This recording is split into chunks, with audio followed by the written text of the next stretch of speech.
So you guys know one of the major consequences of the Ukraine war has been not just the deindustrialization of Europe, but the de-dollarization and shift away from the U.S. Monetary and finances towards something new. And when we say new, we're talking specifically about the BRICS. So this is Brazil, Russia, India, China, South Africa, and it's become so good and successful that other countries, including countries that are traditionally U.S. allies like Saudi Arabia, are shifting away from Washington, and they're looking towards the east. And Saudi Arabia has no problem discussing oil sales with the Chinese in currencies other than the dollar, which is a threat, the U.S. dollar, because it's backed by oil sales being exclusively denominated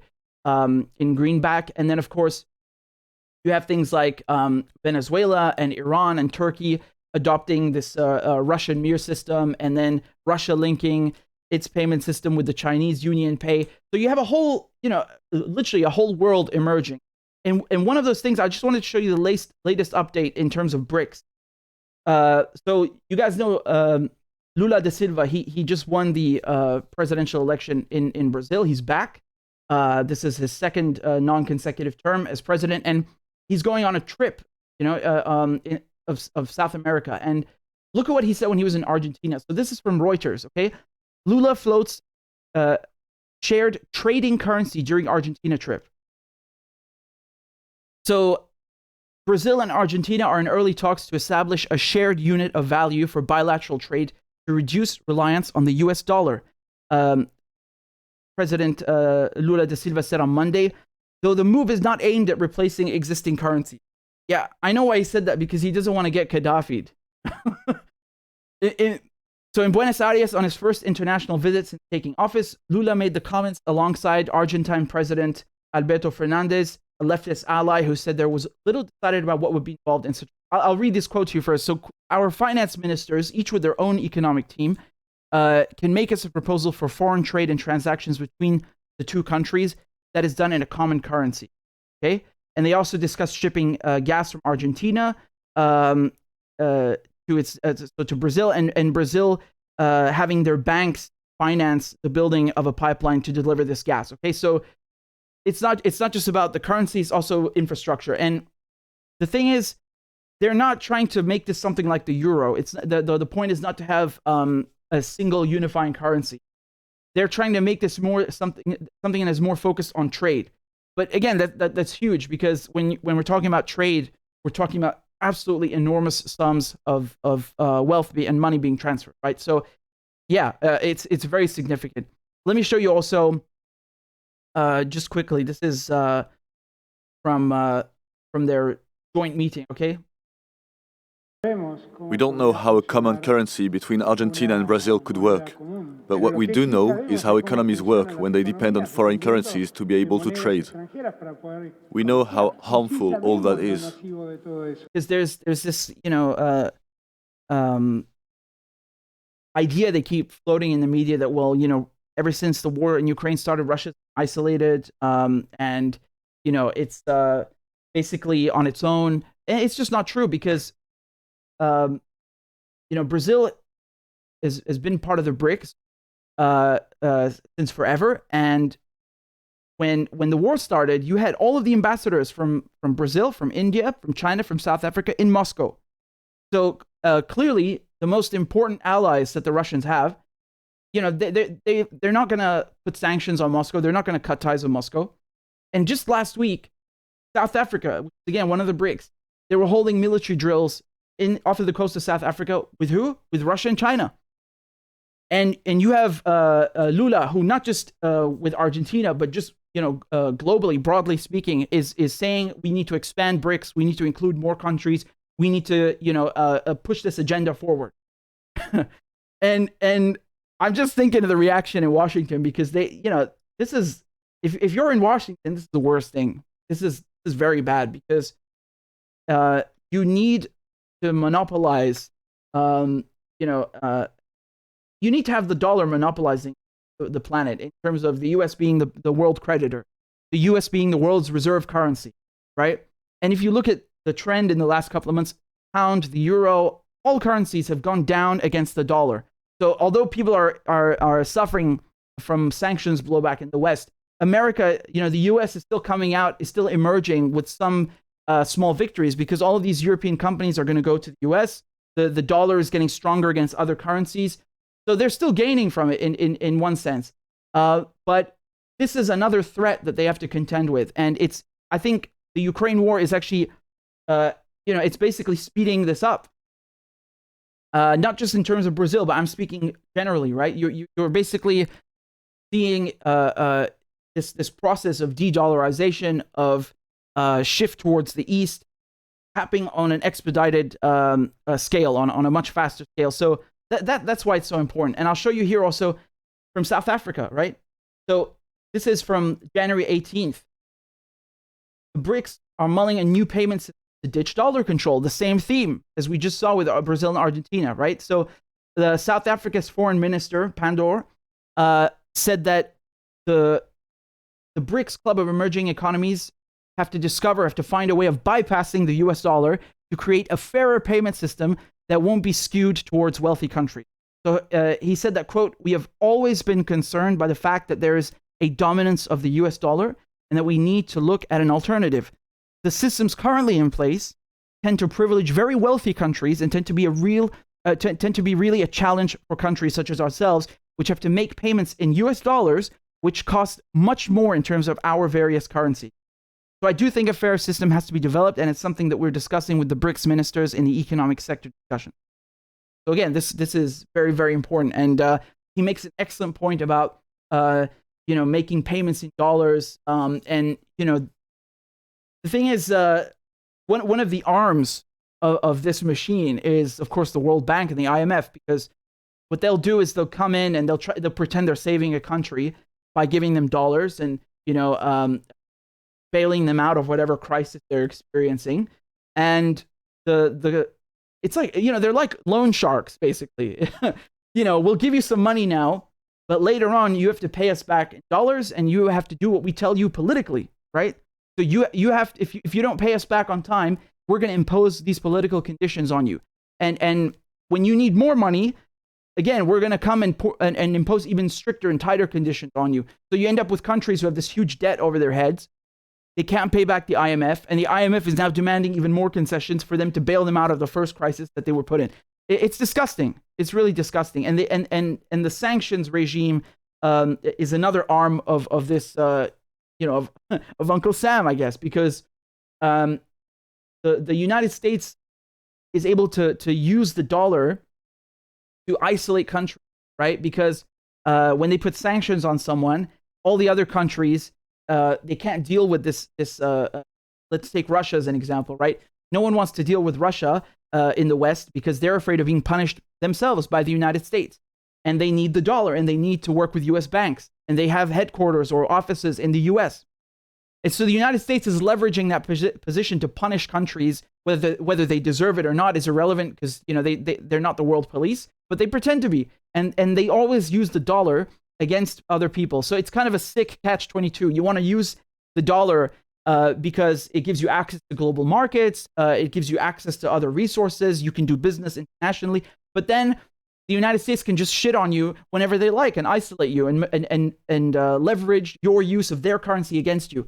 So people are getting sick of that, especially when they're the ones helping to prop it up, like the Saudis.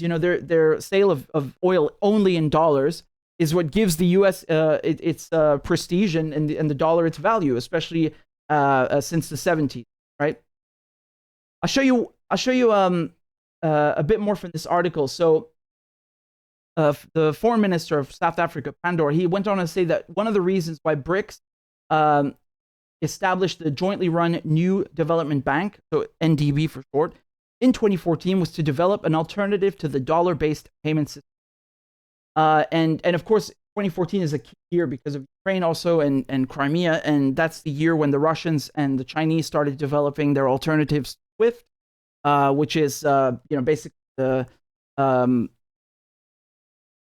it connects all of the banks worldwide, right? So we're talking thousands of banks in 200 countries, and it doesn't actually move money. It's just a communication system that is used worldwide. It's the most popular one. But because they banned Iran from SWIFT, the Americans basically banned Iran from SWIFT, and then Russia started seeing that, okay, because of the sanctions, it's time to develop our own thing, and the Chinese felt the same way. So since 2014, they've been doing their own payment systems and their own alternative to SWIFT. So this is from the advisor to Iran's supreme leader in international affairs, Veliati. He said that, quote, China and Russia, being the two main members of the BRICS, which also include India, South Africa, Brazil, are carrying out many transactions with each other without the use of foreign currency, meaning the US dollar especially. The fact that they are not tied to the dollar, which depends on the United States' will, is very good progress. Obviously, this feels like a threat to the Treasury and to the United States, but for other countries, this means freedom and not being afraid of sanctions and being bullied and told what to do.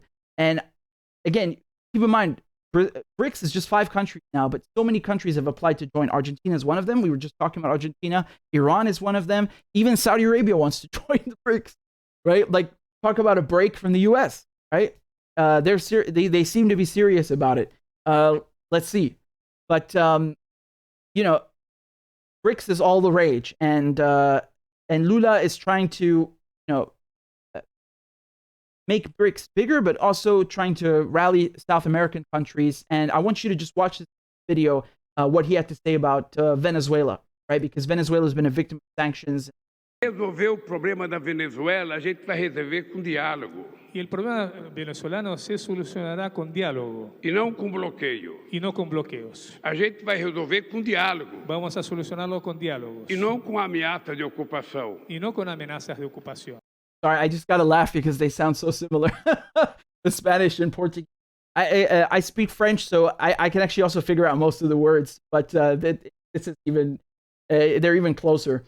A gente vai resolver com diálogo e não com ofensas pessoais. Lo vamos a solucionar con diálogo y no con ofensas personales. O Brasil vai restabelecer relações diplomáticas com a Venezuela. Brasil va a restablecer relaciones diplomáticas con Venezuela. Nós queremos que a Venezuela tenha embaixada no Brasil. Queremos que Venezuela tenga embajada en Que o Brasil. Brasil tenha embaixada na Venezuela. Que Brasil tenga embajada en Venezuela. E vamos restabelecer y restableceremos a relação civilizada la relación civilizada entre 2 estados autônomos entre 2 estados livres autónomos independentes. E independientes. E posso dizer a quem fez a pergunta. Y puedo decirle a quien hizo la pregunta. Nós já conseguimos uma vez. Ya lo logramos una vez. E vamos conseguir outra vez. Y lo vamos a lograr nuevamente. E a Venezuela vai voltar a ser tratada normalmente. Y Venezuela será tratada como todos normalmente os países querem ser como tratados. todos los países quieren ser O tratados. que eu quero para o Brasil, Lo que quiero para Brasil, eu quero para a Venezuela. también lo quiero para Venezuela. Respeito Respeto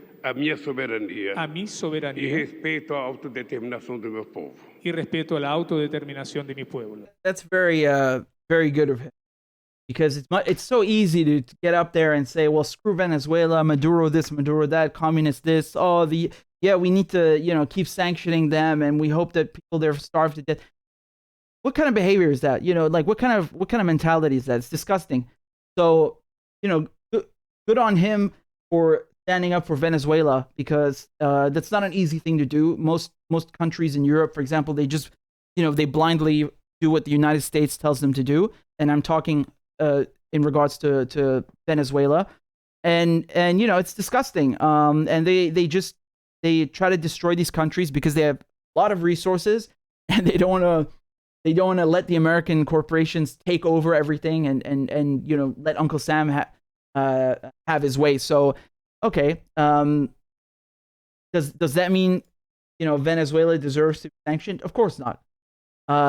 Does that mean people there shouldn't even have enough materials to go to class, pencils, or that they shouldn't have fuel or food? Of course not. That's evil. But this is the reality that the United States imposes on other countries with their sanctions. And so that's why people are getting sick of this, and they want to move to a new system. And again, I can't predict the future. I can't tell you that system is going to be better than the dollar, or it's going to be perfect. But this this current system, this is it's untenable even for the United States, even for the United States itself, because I mean, the Federal Reserve, that's its own beast that we're going to tackle at another time. And I'm sure some of you already know what I'm talking about. But the Federal Reserve as an institution is actually not really federal. And, this just printing dollars whenever they feel like it, starving countries whenever they feel like it. Man, I think the Ukraine war is the first time, or let's say one of the only times, that people in the West are finally grasping what sanctions do to others. Because, when it was Libya being sanctioned, or Iran, or Syria, or Iraq, they don't even know what that means. They have no clue what's going on, because the media don't tell them on purpose, right? They don't want you to know what's going on. But now, because Russia is so big, and the economies of Russia and Germany and Europe are so intertwined, that there is blowback, and Russia, as one of the world's largest producers of oil, there is impact and blowback, and so people are getting like a mild fraction of what people under sanctions usually, or people on the receiving end usually get, and it's not pretty. So once you understand that, you understand why countries want to move away and make their own system.